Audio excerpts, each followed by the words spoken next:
أنعم علينا بنعمة الإيمان والإسلام. أشهد أن لا إله إلا الله وحده لا شريك له وأشهد أن محمدا عبده ورسوله. اللهم فصل على سيدنا محمد وعلى آله وصحبه أجمعين. أما بعد. Hadirin kaum muslimin, jamaah salat zuhur Masjid Agung Asyid yang dimuliakan oleh Allah Subhanahu wa taala.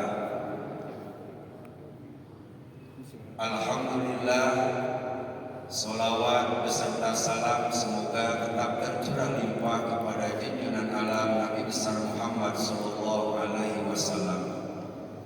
Di sela-sela waktu istirahat kita, dalam posisi bagaimanapun kita dan dimanapun kita, semoga melalui pengeras suara ini menjadikan tambah-tambah keberkahan, tidak mengurangi nilai kita dalam kerangka ibadah kepada Allah Subhanahu wa taala.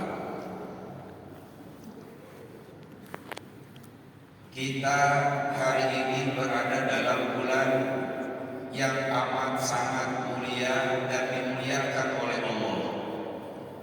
Beberapa hari yang lalu kita berada pada bulan di mana telah terjadinya peristiwa yang luar biasa, yakni peristiwa di Isra dan Dimi'rajkannya baginda Nabi besar Muhammad sallallahu alaihi wasallam.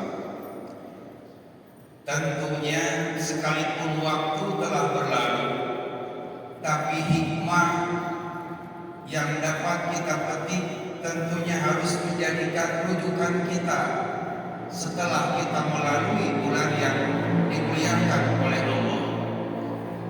Ada 3 hikmah yang dapat kita petik dari peristiwa Isra dan Mi'rajnya baginda Nabi Muhammad sallallahu alaihi wasallam. Pertama, bahwa peristiwa Isra dan Mi'rajnya baginda Nabi dari Masjidil Haram Makkah Al-Mukarramah sampai Masjidil Aqsa Palestina, naik ke langit pertama sampai ke 7, kemudian ke Sidratil Muntaha, melihat surga dan neraka, berjumpa dengan Allah, yang dilakukan dalam waktu yang sangat singkat sepertiga malam. Dan itu kalau dibaca dengan kacamata logika manusia tidak akan pernah terselesaikan. Tapi dengan kacamata keimanan, bahwa ketika Allah yang menghendaki, segalanya pasti terjadi.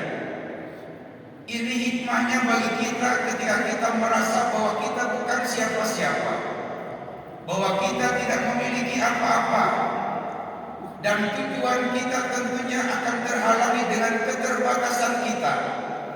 Padahal apa yang menjadi rojaknya kita, harapannya kita, tentunya akan dapat terkabulkan selama Allah menghendaki itu semua.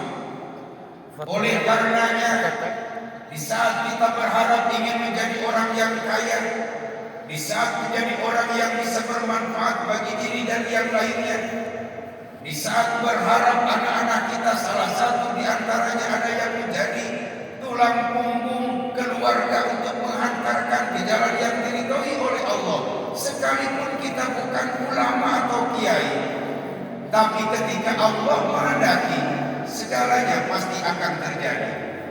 Oleh karenanya semangat keimanan yang tertancap di dalam dada, yang menjadi dasar dalam setiap beraktivitas, maka insya Allah sesuatu yang kadang kita berpikir tidak mungkin, segalanya akan mungkin ketika Allah menghendaki. Kemudian yang kedua, hikmah dari Isra Mi'raj adalah semangat untuk meningkatkan amal baik kita.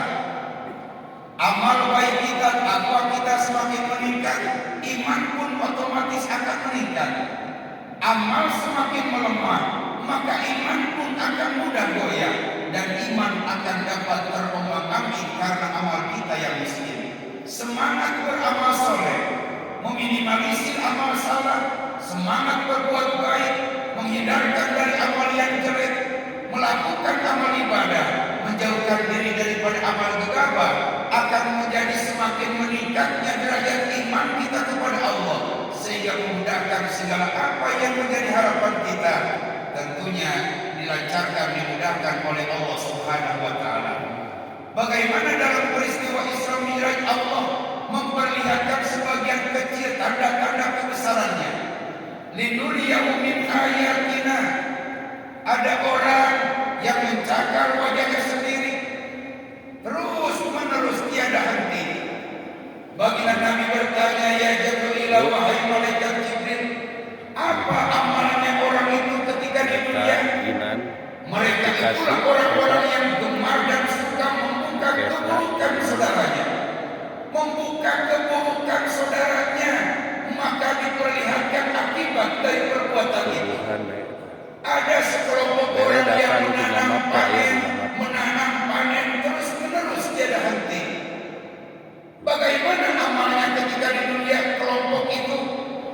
Orang-orang itulah yang ketika hidupnya di dunia, ia memiliki kepekaan sosial, peduli terhadap sesama, mau menolong orang yang membutuhkan pertolongan, berbagi infak sedekah jariyah terhadap hal-hal yang dicintai oleh Allah, menyantuni anak yatim dan piatu, maka seolah-olah seperti zahirnya berkurang, tapi hakikatnya Allah terus menerus memberikan balasan tiada henti.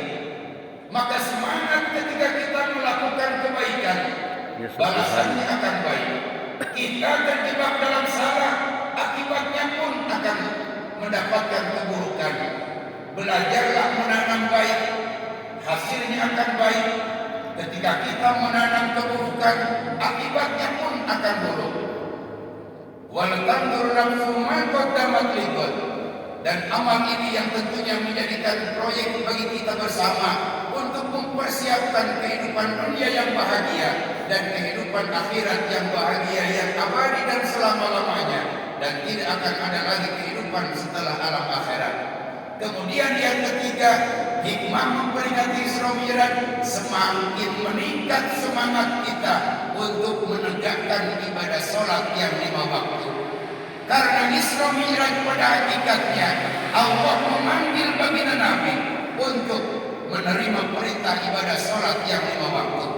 Alhamdulillah, di tengah-tengah kita sedang beraktivitas, di tengah-tengah kita sedang sibuk untuk melayani masyarakat, bekerja tentunya dengan perasaan yang lelah, capek dan lain seterusnya.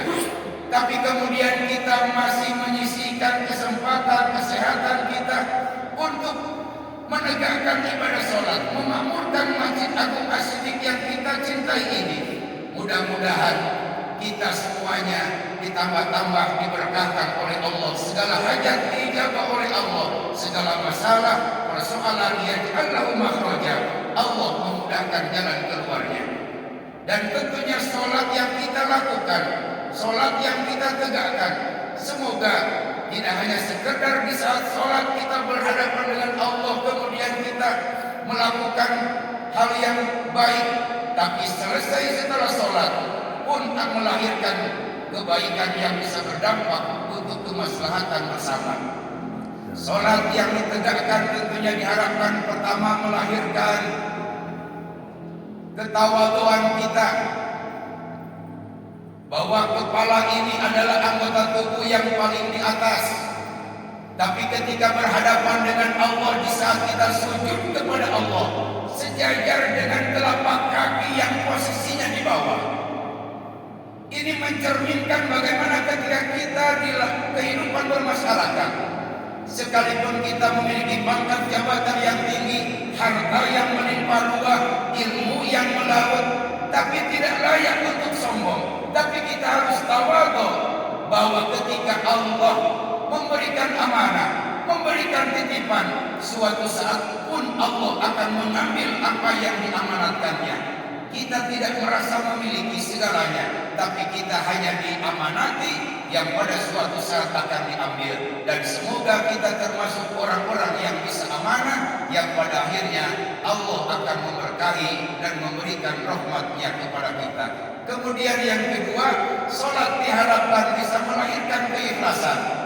Bahwa ketika Allahu Akbar, segala aktivitas yang kita kerjakan semuanya semata-mata kita karena Allah. Dalam kehidupan bermasyarakat, aktivitas apa yang kita lakukan, amal apapun yang kita perbuat, semata-mata lillah karena Allah. Tentunya harapan yang paling utama, sekecil amal apapun yang kita kerjakan, semoga menjadi syafaat dan pertolongan kelak di yaumul akhir.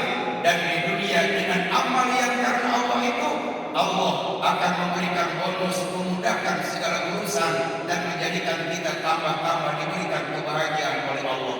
Dan yang ketiga, sholat yang kita tegakkan menjadikan penenang hati kita, penentram jiwa kita.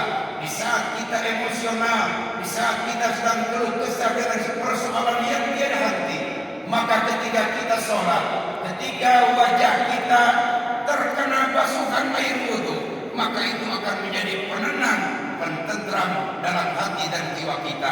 Kalau hati sudah tenang, maka akal pun akan menjadi tenang. Kalau akal sudah tenang, kita tidak akan terjebak dalam melakukan hal-hal yang tidak dicintai oleh Allah, yang membawa dampak madarat bagi kita dan bersama. Semoga kita diberikan keberkahan di bulan Rajab, keberkahan di bulan Sya'ban, dan tentunya harapan terbesar kita bisa dipertemukan dengan bulan Ramadan, dan apa yang menjadi hasil, menjadi maksud kita, cita-cita kita menjadi ijabah dikabul oleh Allah Subhanahu wa taala. Amin ya Allah ya rabbal alamin.